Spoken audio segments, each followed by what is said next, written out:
Hi there, my name is Clare McKenna and I'm delighted to guest host this episode of More Than a Lump for Aisling today. Breast Cancer Ireland do amazing work in advancing pioneering research and driving awareness, and I'm always very happy to do what I can to help them out.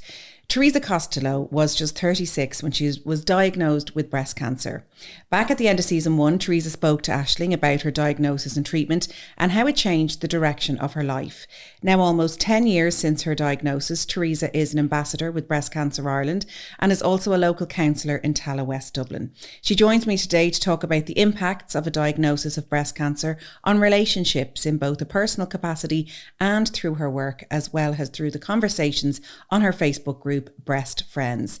And we're also joined by psychotherapist and psychosocial oncologist Yvonne O'Meara, who will talk about this subject as well as intimacy and dating. And Yvonne works therapeutically with people when illness has entered their lives. Yvonne has a special interest in psychosexual distress, infertility and grief. Well, ladies, you're both welcome to the studio today. Thank you so much for joining me, particularly to talk about something that is very personal and that we don't talk about a lot, but perhaps we should a little bit more because it does affect literally everybody, their relationships and how they feel about themselves. So Teresa, I know, as I mentioned, you spoke to Aisling in detail about your diagnosis, but maybe remind us of then 10 years ago at 36, it came as such a shock to you. Yeah, it was something that came out of the blue. I was 36, I was just living my life. I was very fit, very active, very independent, and not breast aware at all. That's one thing that I repeat all the time. I never checked my breasts because I didn't think I'd get breast cancer. I knew nothing about breast cancer. So just in the shower one day, I found a lump just by chance and went to my GP, and he was kind of saying, look, you're very young. But he did refer me on to St. James's. But when I went to St. James's, just on presentation, they looked at my breasts and they knew I had breast cancer. I had indentation, I had 3 tumours.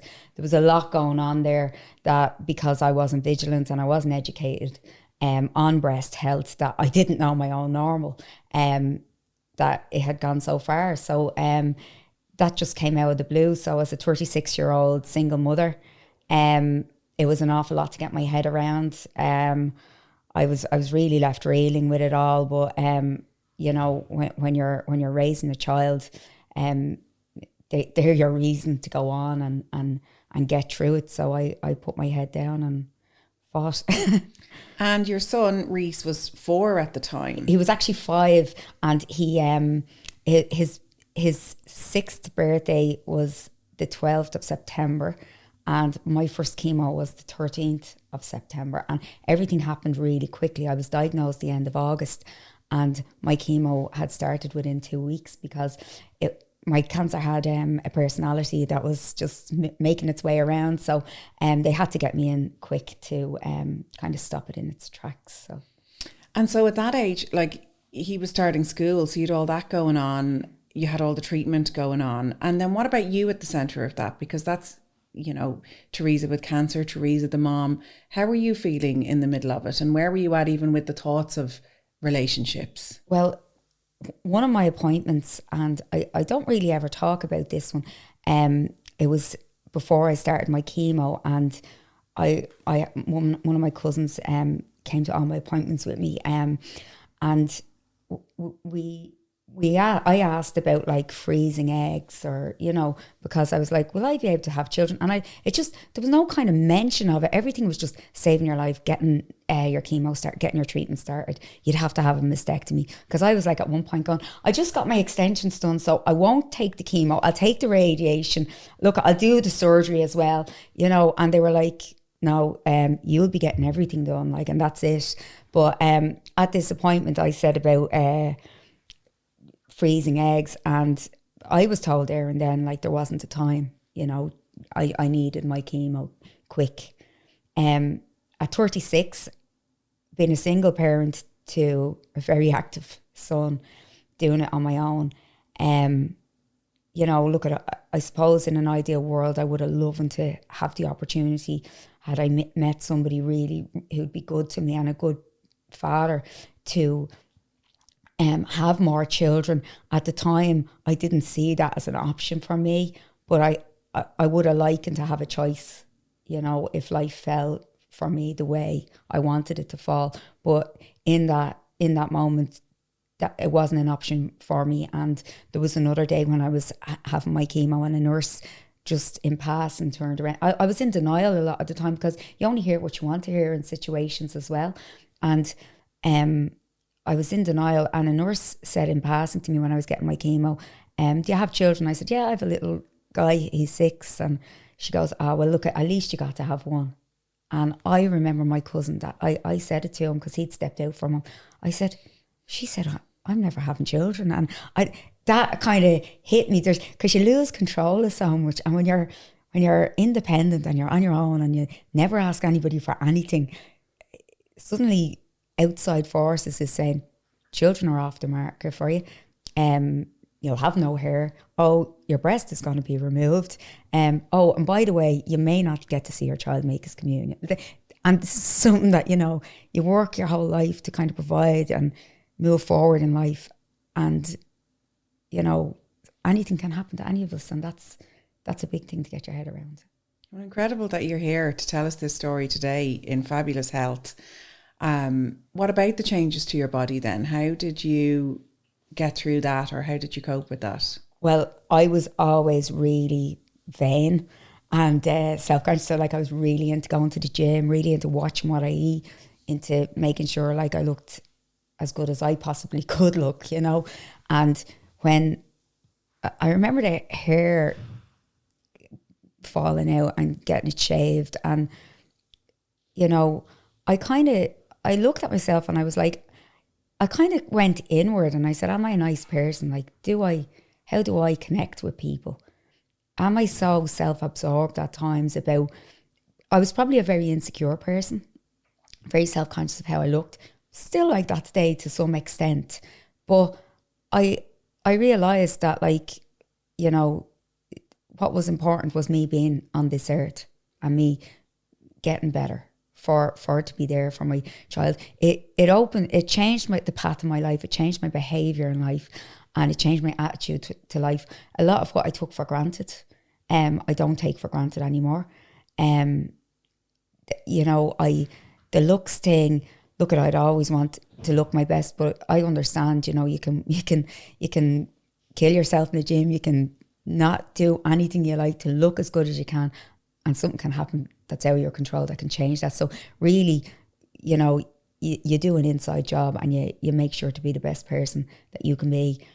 And I think everything else falls into place, because, you know, we search for companionship, friendships, and all of these type of relationships. And, you know, what's on the inside seeps out, and, you know, you can miss really good connections with people by maybe being so absorbed in yourself at times. And a little stint of breast cancer will certainly put things in perspective for you. And you actually, it opens your mind to I've made friends like that I probably never would have ever spoken to in my life before. And I've such a wonderful mix of people in my life now.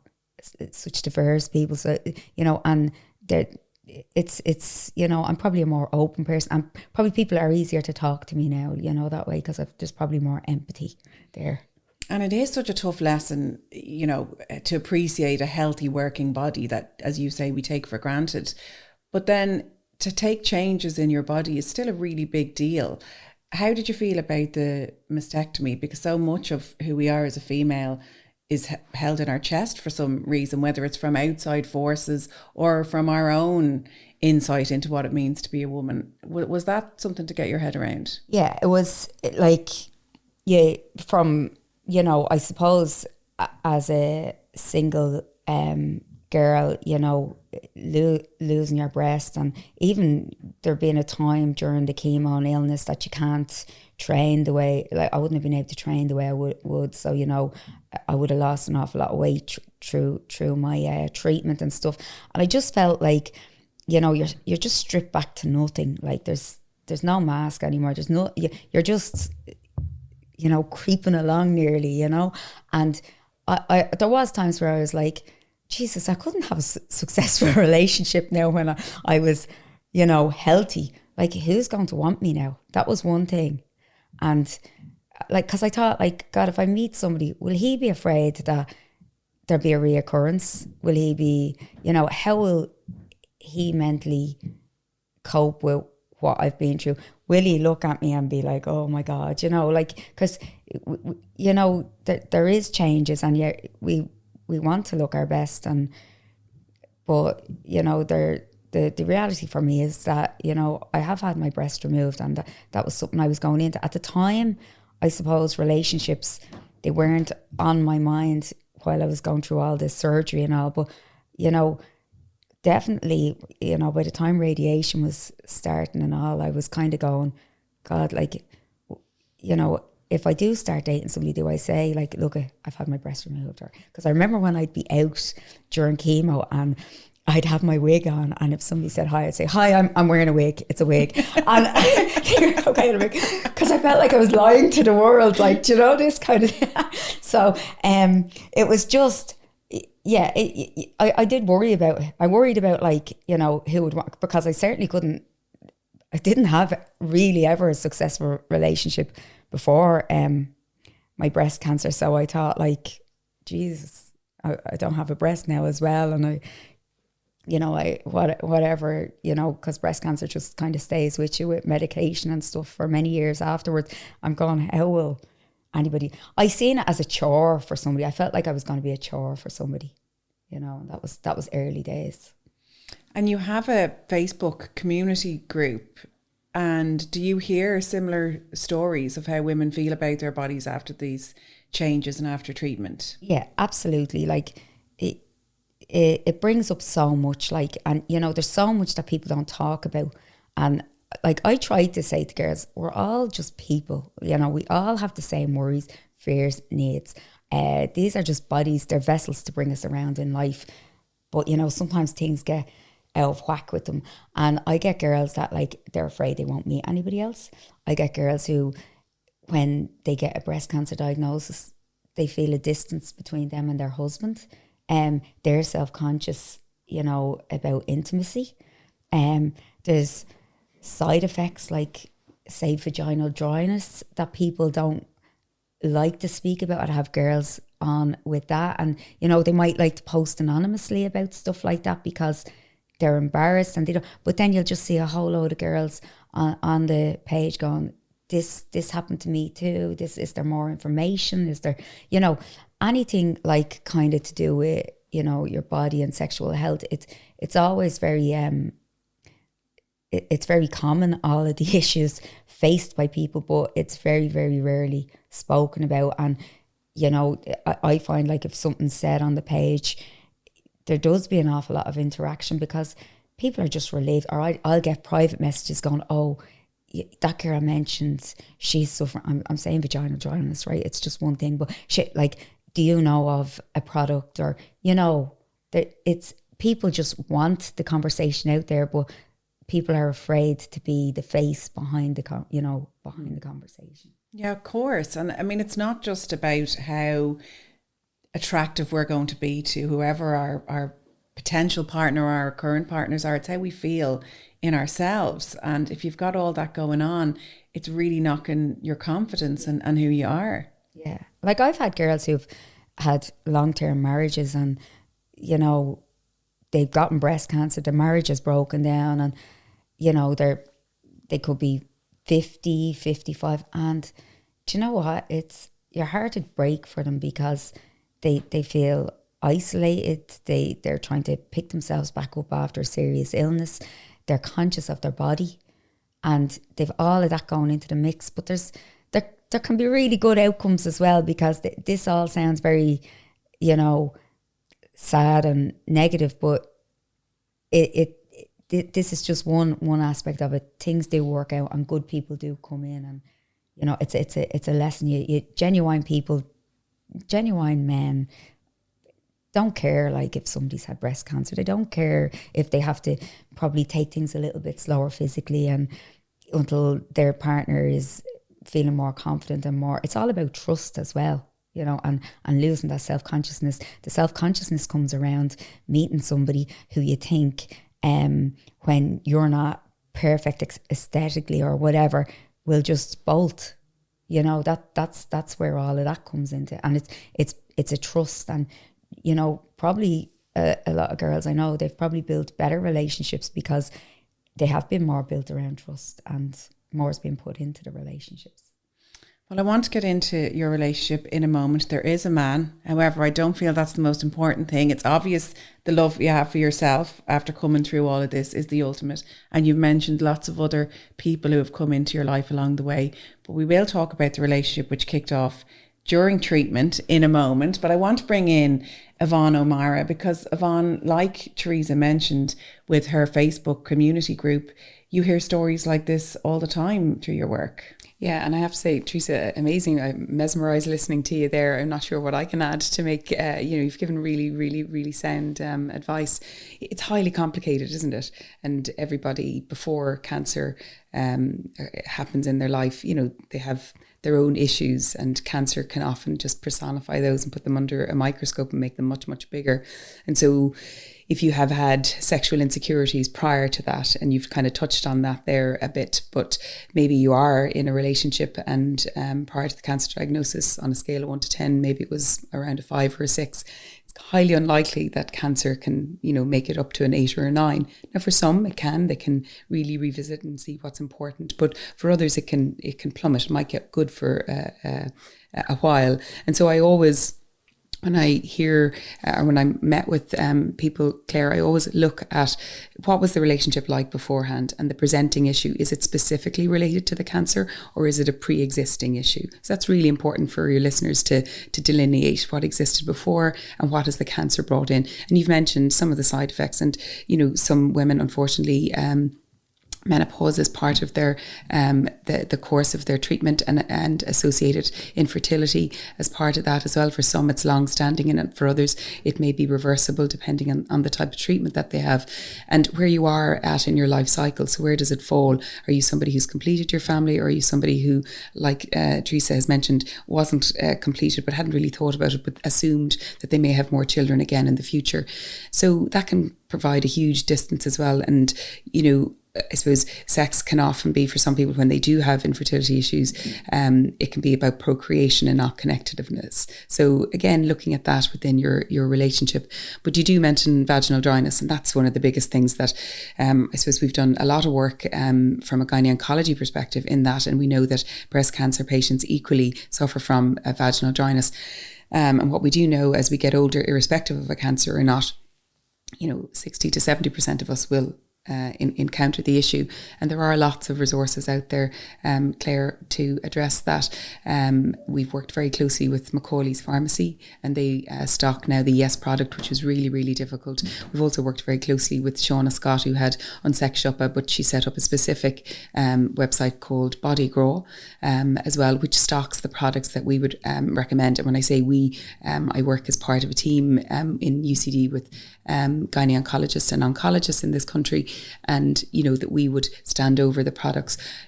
Also, it's really important as well that you do speak to your GP, or you do speak to your oncologist, be it your breast surgeon or your gynae-oncologist, around your vaginal dryness, because you may be eligible to have estrogen suppositories or topical testosterone, but you need to go to an expert to get advice on that. But there are certainly options available for women, so don't suffer in silence around it.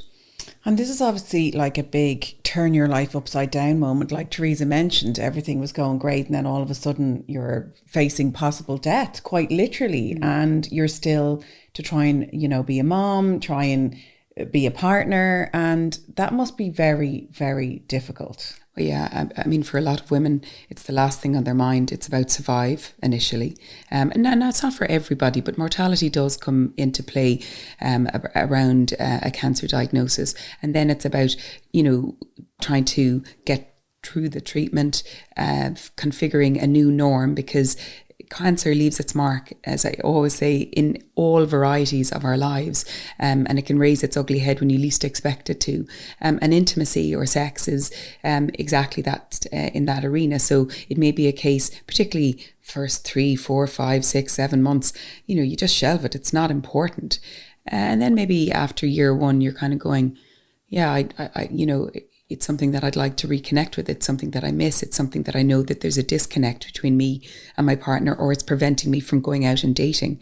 And that's when I'd really invite you to start looking at the issue and really kind of swimming in it. And so, the biggest thing for me is communication. So in an existing relationship, are there things that are unsaid around your sexual intimacy at this time? So if you have listeners who feel that their partner needs to know things about them intimately that they don't know as a result of their cancer, what's stopping you from having those conversations, and what needs to happen in order for you to have those conversations? And really think about that. And if you're somebody who's sitting on the sideline, who hasn't gone out or hasn't dated or hasn't put themselves forward because of this other aspect of your life, that you've had a breast cancer, or maybe you're going through it but you still want to date, I think Teresa put it so lovely there. There are so many compassionate people out there. If you yourself are a compassionate person, what makes you think that you wouldn't attract another person who's equally as compassionate? Human beings are kind and generous for the most part. And I think if you meet somebody who's not prepared to walk along the path that you're on, well, then they're not the right person for you. Cancer or no cancer, they're not a good person to be around or in your space. So, it's like shopping. The first dress doesn't always fit Claire, as go to another shop and get that dress that fits for you. And I think we always, when we think of intimacy, we think of sex. And yes, of course, that's a part of it. And yes, we're sexual beings and we all deserve to have that pleasure in our lives. Mm-hmm. And that is important. But it's also a chance to be vulnerable with somebody else. And it involves communication and talking, and even to talk about what you are going through and be heard and seen and understood.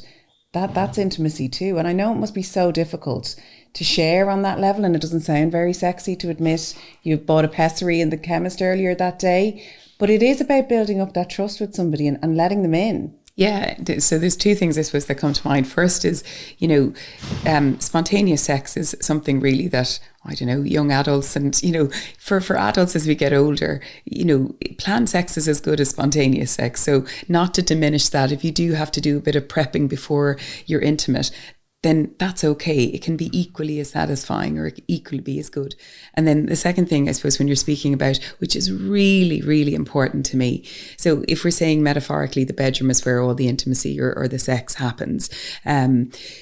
What's happening outside of the bedroom? What's happening that leads you to be intimate to somebody? And often it can be, that your significant other has put out the bins, and that's a turn on for you. You're so grateful that they've done that. Or you come home and the dishwasher is emptied. Now you laugh, but it's one of the biggest reasons why people come to couples therapy is the unequal distribution of labour within the household. And it makes sense. I mean, we're laughing here about it, but it can be highly contentious. And so if you're annoyed at them because you are putting out the bins for the 5th Sunday in a row, the chances are you're not going to be intimate that night with them in the bedroom, because you're going to be like, to hell with you, So if they've done it, and if they demonstrate that they've listened, that's a turn on. That's a real arousal. That's a responsive reaction to something that can, make you a little bit aroused by it. But if it's not, the opposite happens. And so I'd ask, how do you shimmer outside of the bedroom? How do you connect to your significant other? When's the last time you sent a flirty text, or you said your ass looks nice in those jeans, or vice versa? Or your chest or your breast looks nice, your new breast looks nice. Or if you haven't had a mastectomy, so there's a variety of reasons how we can compliment our significant others. But is that happening? And if it's not happening, I can safely say that your intimacy world is probably having a knock. So get the stuff out of the bedroom correct, and the inside will start to tick over. And it's not about penetrative sex either, I suppose. There's lots of ways for us to be intimate.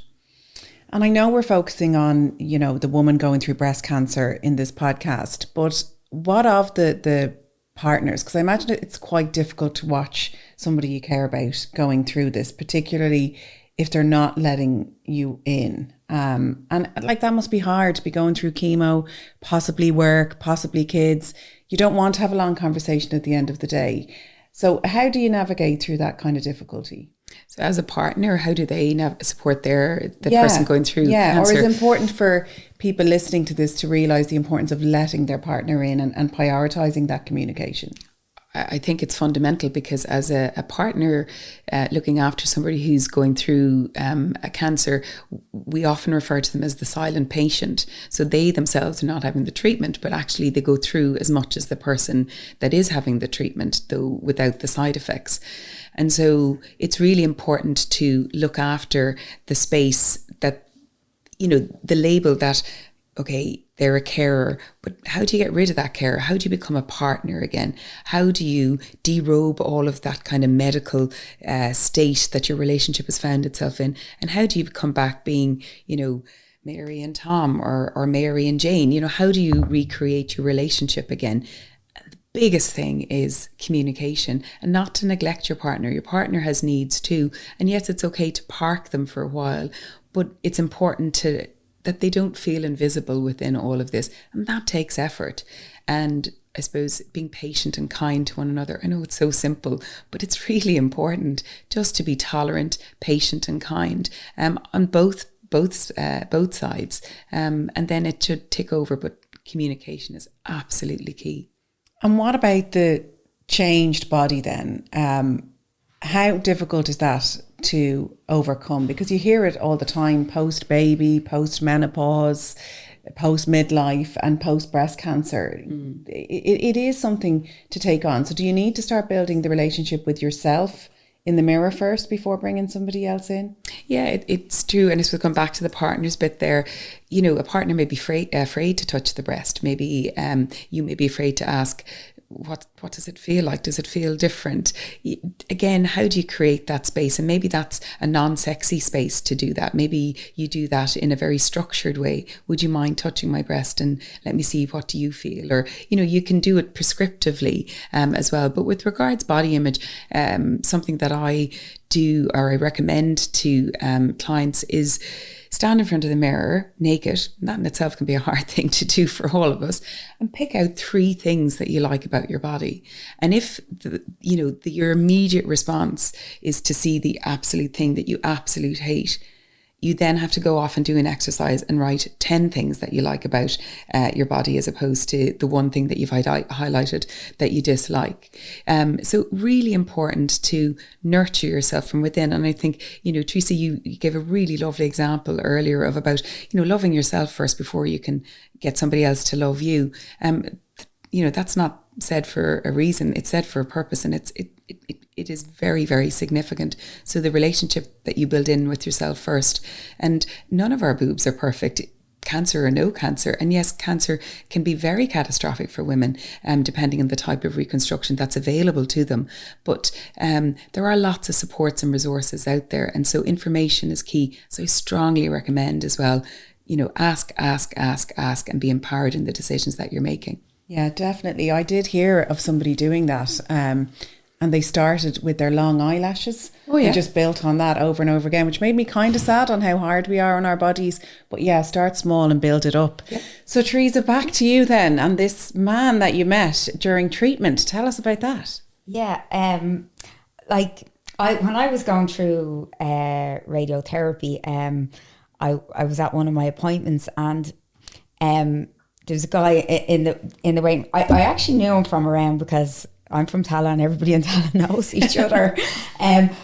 But he was like a friend of my sister's husband. So he came over to me. He was like, I heard you're sick. Now, we wouldn't have been real familiar with each other. And I was like, oh yeah. And he was like, my dad is in for a bit of treatment. He just happened to bring him to the appointment that day. And that was grand. And then we became Facebook friends, and then he started kind of coming on nights out, with me and my cousins and stuff. And about like a year later, it was my birthday night, and he was due to come out for a couple of drinks, but he texted me, says, look, I'm not actually able to make it. My dad's not great. So his dad died the day after my birthday, and 2 weeks later then we went on our first date.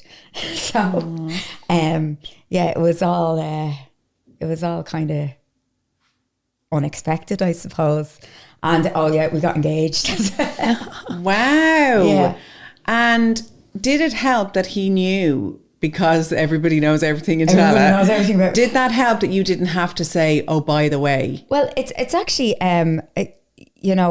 before meeting him, when I was actually going through chemo, I did go on dates. People did ask me out on dates, and I did go on dates because just like the way we're talking here today, like we're focusing on a lot of side effects and stuff. The main thing is that somebody going through breast cancer and treatment is still human with needs for fun and a time to push what they're going through to the back of their mind and just, forget about it for a bit. So when I was going through my chemo, guys did ask me out, and I did go out on dates, nothing serious, but it opened my eyes to the inherent goodness in people, and the good guys don't care. They're connecting with a person, and everything else falls into place. If a person can be absolutely fantastic looking standing in front of you, if they are not nice, that you can't see their beauty anymore. So that's where that's a lesson that I've learned. And like with Tom, when I met him, he knew I had breast cancer, and it was never really there was never really an issue. My hair was short at the time, and I hated my hair short. And he'd sometimes slag me now, going, remember I went out with you when you had short hair? But we joke about a lot of things. We've a good friendship. He's a good person. We have a good relationship, and it's nothing matters. Like the fact I had breast cancer doesn't matter. The fact that I have had a mastectomy doesn't matter. We have a very healthy, good relationship, and we work together as a team. We're compatible, and there is times, and I do feel sorry for him at times, because I can have bouts where I can get like a sense of fear that comes over me, that I'm going, life is good, and do I deserve this? Something bad's going to happen. Like, will I get a reoccurrence? And, that can be tough on him, watching me go through one of those phases. But, it was an unusual place to get together with somebody. But, you have to take these opportunities when they come to you. You certainly do, and have your eye open for opportunity. And, sometimes I think we all need that, God, life is great, I don't want to lose this, and it's not to spiral down with it, but I think we all need to not take everything for granted. Something good can come out of something really bad, and you can be just bouncing along through life, and you can meet somebody in the most unexpected circumstances and in the most unexpected way, and you can never write it off. That happiness isn't just around the corner from you.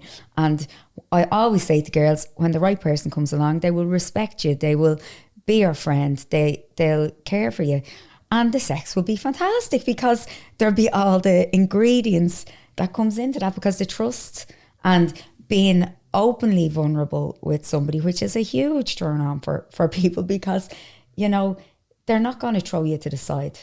You're not going to not be at a standard for them, and that's immaturity as well. Like, I think about when I was younger, and if somebody had the wrong shoes on, I'd be traumatized. End the relationship. We've all done that. Oh my God. Good luck. And then when I'm 36, I get breast cancer and I have one breast. I'm like, hey, let's not focus on superficial stuff. Get to know me on the inside. Do you know what I mean? Like, there's a great thing with age and these knocks in life.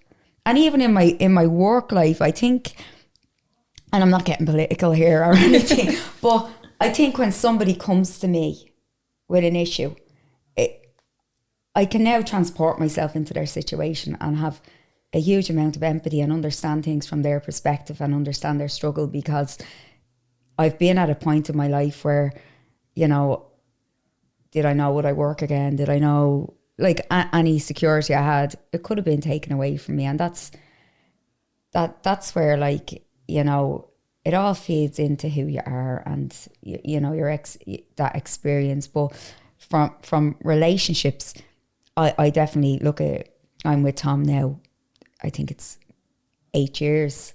And like, look at, we still enjoy going on weekends away, random weekends away, and, you know, sitting watching films, going out for drinks with our friends. It's all, you know, it's good.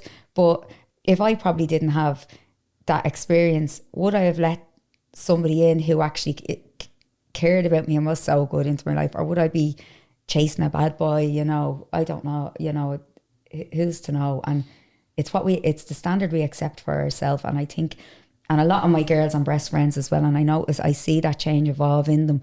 They go from being very, very vulnerable to blossoming into these people who say, hang on, I am after fighting tooth and nail to be here.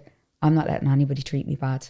And I want somebody who's going to be good to me. And that's where I am going forward. And it's amazing the amount of successful relationships that come out after that. There is that insecure time going, God, will I meet anybody, this and that? But then the right people gravitate. It's all about the energy that you give off and the, you know, pheromones, and we all collide, like, you know. So, and what about your relationship with yourself and your body after everything you've been through? Like, look, I wouldn't have inhibitions or anything. Like, I was an ambassador for a medical underwear company there, and I think I did the photo shoot. I think I was 41, and I never thought, like, at 41 I'd be standing in my underwear in a studio getting photographs. You know, I eat as well as I can. I exercise a lot.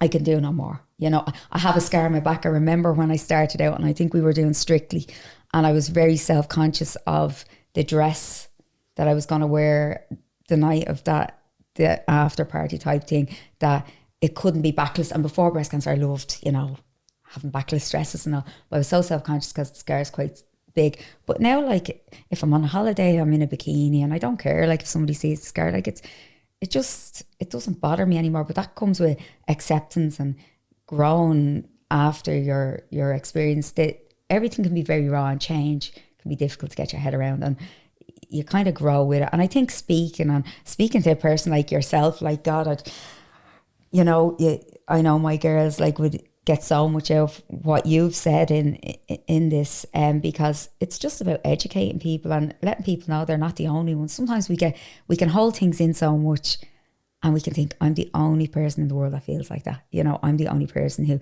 or, you know, post-surgery, if their breasts don't turn out the way they expected, like, they can be a bit, you know, you think, now I'm happy with mine, but, like, if I took my top off, like, they're not, it's not the way, you know, I expected to have these, like, absolutely perfect, real looking ones. Whereas, you know, what I have is great, and I can wear anything. I can wear bikinis, I can wear dresses, you know. It doesn't affect me. But, like, my body image, like, you know, I want to look as good as I can. I exercise, I try and keep it thing. I wear what I want to wear, and that's where I'm at. But I understand not everybody has that mindset. Yeah, well, look, I think you're a shining light. There's lessons in what you said for all women, not just those who've been through breast cancer. But I think this conversation with you, Teresa, and with you, Yvonne, will just, like you said, Teresa, give people permission to talk about these things, because the more we talk, the more we share, the more we come together. Thank you so much for being so open and honest. I hope Tom's okay with you telling all your secrets. No, you didn't share too much. Teresa, thank you so much, and continued success to you. Thank you. To Yvonne O'Meara, thank you so much. Thank you. And thank you to you for listening. The information on this podcast represents the views of our participants. If you're worried or concerned, please contact your GP.